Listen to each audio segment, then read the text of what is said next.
इंसान हर गुजरते दिन नई इन्वेंशन से और ज्यादा एडवांस हो रहा है, लेकिन शायद आपको ये ना पता हो कि कुछ इन्वेंशंस ऐसे भी है जहाँ एक छोटी सी गलती पूरी इंसानियत का खात्मा बन सकती है। ये है इंसान के 5 ऐसी इन्वेंशंस जो खुद इंसानियत के लिए सबसे बड़ा खतरा बन गई है। वेलकम है आपका फैक्ट फेस्ट के नए एपिसोड में।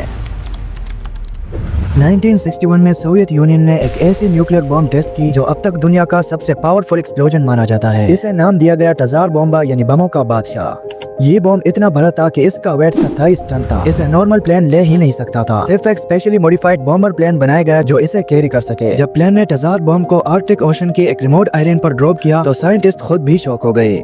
एक्सप्लोजन की पावर 50 मेगा टन के बराबर थी। आप ये समझे कि हिरोशिमा पर गिराई गई एटॉमिक बॉम्ब से ये 3300 गुना ज्यादा पावरफुल था। ब्लास्ट का फायरबॉल इतना बड़ा था कि वो 100 किलोमीटर दूर से भी नजर आ रहा था। शॉक वेव्स ने एटमॉस्फेयर को 3 दफा घूमकर वापस हिट किया। इमेजिन करो हवा का धक्का पूरी दुनिया की एटमॉस्फेयर में ट्रेवल करके वापस आ गया। बॉम्ब गिरने वाली जगह से 55 किलोमीटर दूर के घर और इमारतें तक तोड़-फोड़ हो गई।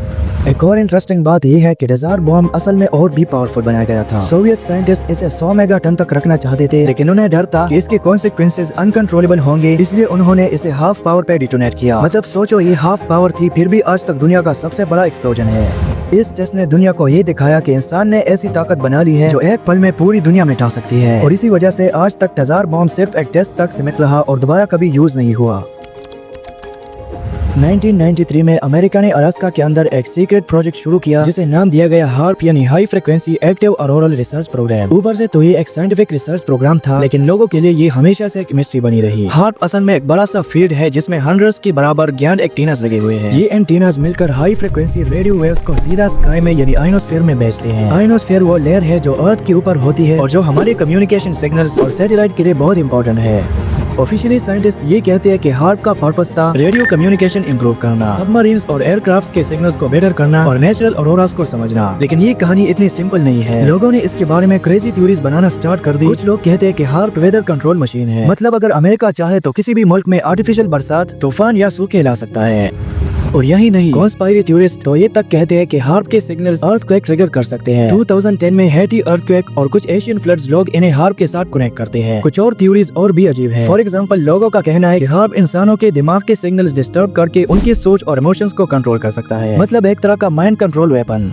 साइंटिस्ट कम्युनिटी इन सब को नॉनसेंस कहती है। साइंस कहती है कि हार्प सिर्फ एक रिसर्च फैसिलिटी है जो आयनोस्फीयर को स्टडी करती है। लेकिन इस प्रोजेक्ट पे यूएस मिलिट्री ने बहुत पैसा लगाया था और 2014 में इसे सडन बंद भी कर दिया गया। ये सडन क्लोजर ने और ज्यादा डाउट पैदा कर दिए। अगर ये सिर्फ एक सिंपल रिसर्च प्रोजेक्ट था तो फिर इसे इतनी राजदारी के साथ क्यों चलाया गया, और क्यों बंद करने के बाद भी लोग कहते हैं कि हार्प का असली काम अभी भी हिडन फैसिलिटीज में चल रहा है।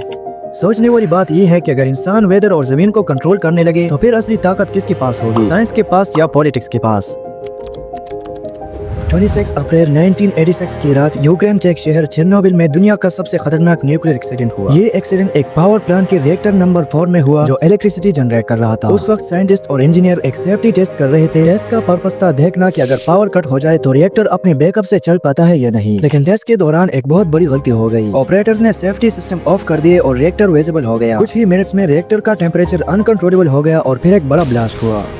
ये ब्लास्ट इतना पावरफुल था कि 1000 टन का स्टील का रिएक्टर लेड हवा में उछल गया। प्लांट के अंदर की रेडिएशन हवा में फैल गई और आसपास के इलाके के लिए एक मौत का जहार बन गया। रेडिएशन का स्केल इतना ज्यादा था कि जो फायर फाइटर्स 30 मिनट पहले साइट पर पहुंचे उनकी बॉडीज हेवीली कॉन्टेमिनेटेड हो गई और उनमें से बहुत से लोग कुछ ही दिनों में मर गए। ये ब्लास्ट हिरोशिमा और नागासाकी की न्यूक्लियर बॉम्ब से भी ज्यादा रेडिएशन रिलीज कर गया। अथॉरिटीज ने शुरू में सच छुपाने की कोशिश की, लेकिन स्वीडन और यूरोप के दूसरे मुल्कों ने जब अपने एटमॉस्फेयर में रेडिएशन डिटेक्ट की तो दुनिया को पता चला कि चेर्नोबिल में कुछ बड़ा हुआ है।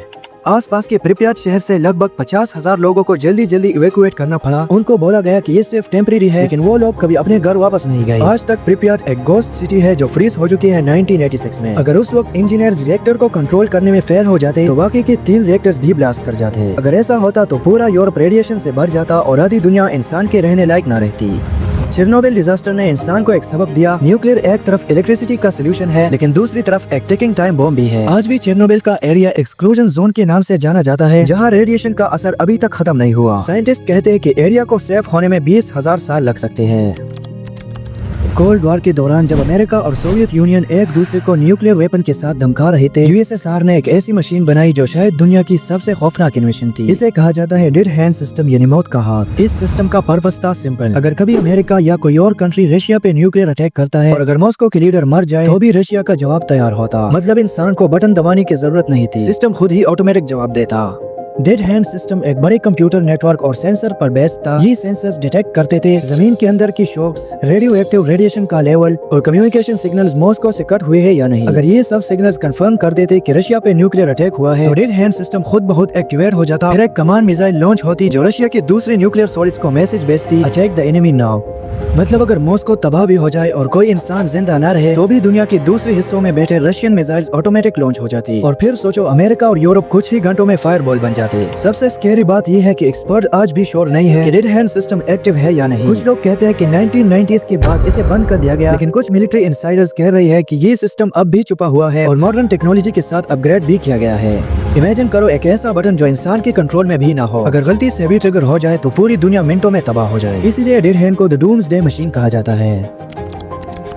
2008 में स्विट्जरलैंड और फ्रांस के बॉर्डर पर एक ऐसी मशीन एक्टिव हुई जो दुनिया का सबसे बड़ा साइंटिफिक एक्सपेरिमेंट था। इसे कहा जाता है LHC यानी लार्ज हैड्रन कोलाइडर। ये मशीन असल में एक 27 किलोमीटर लंबी अंडरग्राउंड टनल है जिसमें साइंटिस्ट ने छोटे छोटे पार्टिकल जैसे प्रोटॉन्स को लाइट की स्पीड के करीब तक एक्सेलरेट करके एक दूसरे से टकराया। मतलब सोचो इंसानों ने एक आर्टिफिशियल लाइटनिंग बोल्ट बनाया जो बिलियन ट्रिलियन एनर्जी पार्टिकल से भरा था।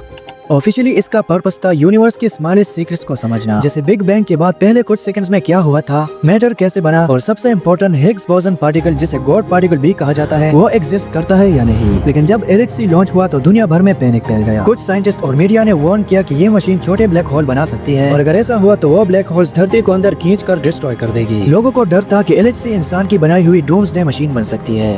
LHC के पर्स एक्सपेरिमेंट के बाद थैंकफुली कुछ ऐसा नहीं हुआ। हाँ, इस मशीन ने हिग्स बोसन डिस्कवर किया जो साइंटिस्ट के लिए एक बड़ी जीत थी। लेकिन लोगों के दिल में आज भी एक क्वेश्चन है, अगर कल को किसी एक्सपेरिमेंट में कंट्रोल लूज हो जाए तो क्या हो सकता है। LHC इतनी पावरफुल है कि इसके अंदर टेम्परेचर सन के सेंटर से भी ज्यादा तक पहुंचता है और एनर्जी का स्केल इतना बड़ा है कि एक सेकंड के लिए सोचो अगर ये एनर्जी गलत डायरेक्शन में रिलीज हो जाए तो पूरी दुनिया हिल जाए। आज भी कॉन्स्पायरी थ्योरीज चलती है कि LHC पैरेलल यूनिवर्स या अल्टरनेट डायरेक्शन खोल सकती है। कुछ लोग तो ये तक कहते हैं कि मैंडेला इफेक्ट की वजह भी LHC के एक्सपेरिमेंट है। साइंटिस्ट कम्युनिटी कहते हैं कि LHC सेफ है, लेकिन एक बात क्लियर है, इंसान ने एक ऐसी मशीन बनाई है जो यूनिवर्स की सीक्रेट खोल रही है। लेकिन अगर गलत हाथ में चला गया या गलती हो गई तो इसका नतीजा इंसानियत के लिए खतरनाक हो सकता है। आज का सच यही तक, लेकिन असल सरप्राइज अगली वीडियो में छुपा हुआ है। क्या आप रेडी है? अपना राय कमेंट में लिखना ना भूलें, क्योंकि फैक्ट फेस सिर्फ मेरा नहीं आप सबका चैनल है।